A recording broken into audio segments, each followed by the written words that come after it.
Welcome to బీజీఎన్ Telugu updates. ఓవైపు గాజాపై Israel దాడులు కొనసాగుతున్న వేళ మరో సంచలన పరిణామం చోటు చేసుకుంది.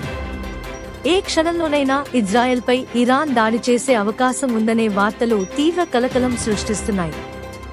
ఈ మేరకు అమెరికా కూడా ఇజ్రాయెల్ను హెచ్చరించడంతో ఆ దేశ ప్రధాని బెంజమిన్ నెతన్యాహు అలర్ట్ అయ్యారు. పశ్చిమాసియాలో ఉద్రిక్త వాతావరణం నెలకొంది. ప్రస్తుత పరిస్థితుల్లో ఇరాన్-ఇజ్రాయెల్ మధ్య యుద్ధం తప్పదేమోనన్న సంకేతాలు కనిపిస్తున్నాయి. ఇజ్రాయెల్ను శిక్షించే సమయం ఆసన్నమైందంటూ గురువారం ఇరాన్ అధికారిక న్యూస్ ఏజెన్సీ ఐఆర్ఎన్ఏ పేర్కొంది. దాడి ఎలా చేయాలన్న విషయంలోనే ఇంకా తుది నిర్ణయం తీసుకోలేదని తెలిపింది. దీంతో ఇజ్రాయెల్పై ఏ క్షణంలోనైనా ఇరాన్ దాడులు చేసే అవకాశం ఉన్నట్టు తెలుస్తోంది. ఇదే సమయంలో ఇరాన్ దాడుల గురించి అమెరికా కూడా హెచ్చరించింది.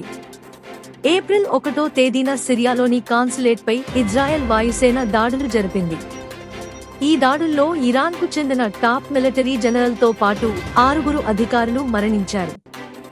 దీంతో రెండు దేశాల మధ్య తీవ్ర ఉద్రిక్త పరిస్థితులు ఏర్పడ్డాయి.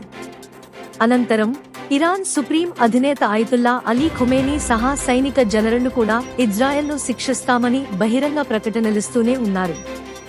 ఈ నేపథ్యంలో సమయం కోసం ఇరాన్ వేచి చూస్తున్నట్టు సమాచారం. ఇజ్రాయెల్పై ఇరాన్ దాడులు చేసే అవకాశమున్న నేపథ్యంలో అమెరికా స్పందించింది. ఇజ్రాయెల్కు తాము పూర్తిస్థాయిలో అండగా నిలుస్తామని అమెరికా అధ్యక్షుడు బైడెన్ స్పష్టం చేశారు. ఆ దేశ రక్షణకు, భద్రతకు తాము కట్టుబడి ఉన్నామని తెలిపారు. ఈ విషయంలో రాజీపడే ప్రసక్తే లేదని అన్నారు. మరోవైపు ఇజ్రాయెల్తో యుద్ధంలో అమెరికా భాగస్వామ్యమైతే తీవ్ర పరిణామాలు ఉంటాయని Iran హెచ్చరింది. Stay tuned for more updates, like, share and subscribe.